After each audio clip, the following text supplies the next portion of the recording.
Hello everyone, my name is Randy Wolgemuth. Today I'm going to talk about the law of the lid. It's listed in John Maxwell's book, The 21 Irrefutable Laws of Leadership. And yeah, John has written a lot of books, and this is one of the most read books that he's ever written. The law of the lid is the first law I want to talk about. And in the book, John talks about the law of the lid, which is the limiting factor to what a leader can achieve.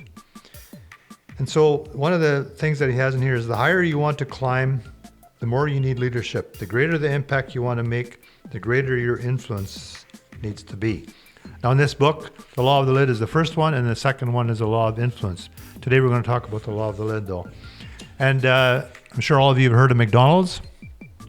Back in the 50s, the McDonald brothers started a hamburger stand in California, and they were very successful. They did a wonderful job. Their sales were amazing.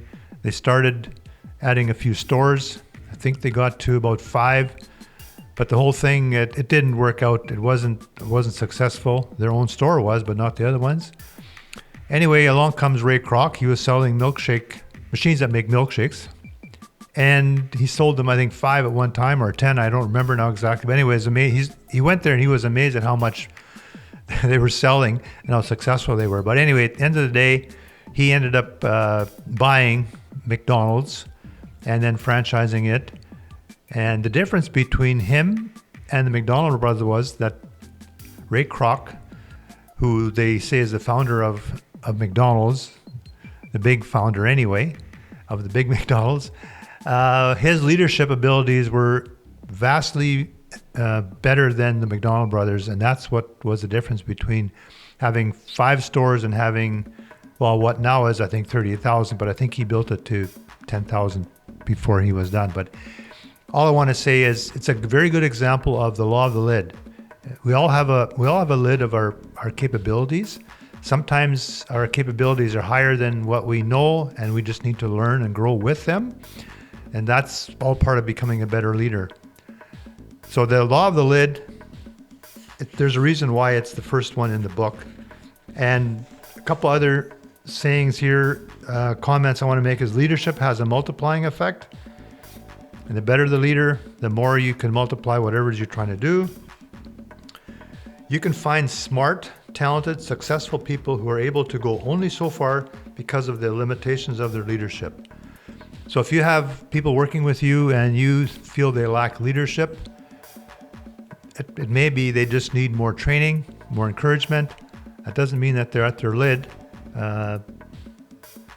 All of us are growing from when we start to when we are done, and it's a continuous learning experience. I'm still learning every day. Leadership ability is always the lid on personal and organizational success. And I think we've all seen many examples of businesses that have grown very successfully to a certain point, and it almost seems like they stagnate there. And sometimes I'll call that founder syndrome. And what that means is the founder can only go so and so far, and then the business stops growing, which is exactly what John's talking about here about the law of the lid. So are you a leader that has gone as far as he or she can go? There's a solution to that. You can hire someone else who has leadership abilities that are even higher or better than yours and take your business to the next level. There are people out there. It doesn't have to be the owner that grows the business to whatever it is you want to grow to. It can be someone else that can help you get to the next level. In fact, I always say that I try and hire people that are better than me in other areas so that it just makes me better. I may be good at coaching and mentoring and a few other things, maybe a good salesperson some days, but that's about it. So what can you do? Who can you hire to help you become a better version of yourself, and your organization becomes that much better, and you raise the lid another however many times it is. I often talk about 10x. Sometimes that seems like a ridiculous growth, but it all can be done. So I would encourage you to really look at yourself, and are you the limiting factor to your organizational growth? And you may be, and there's nothing wrong with that. It's just a matter of recognizing where you are and how high you can go and what your skills and capabilities are. You can probably grow and learn. However, at some point, it may be just, you know what, I can't go anymore. I don't have whatever it is it takes. Get someone beside you who can raise the lid. So anyway, that's it for today. Review the law of the lid and have a great day. Thanks. Bye.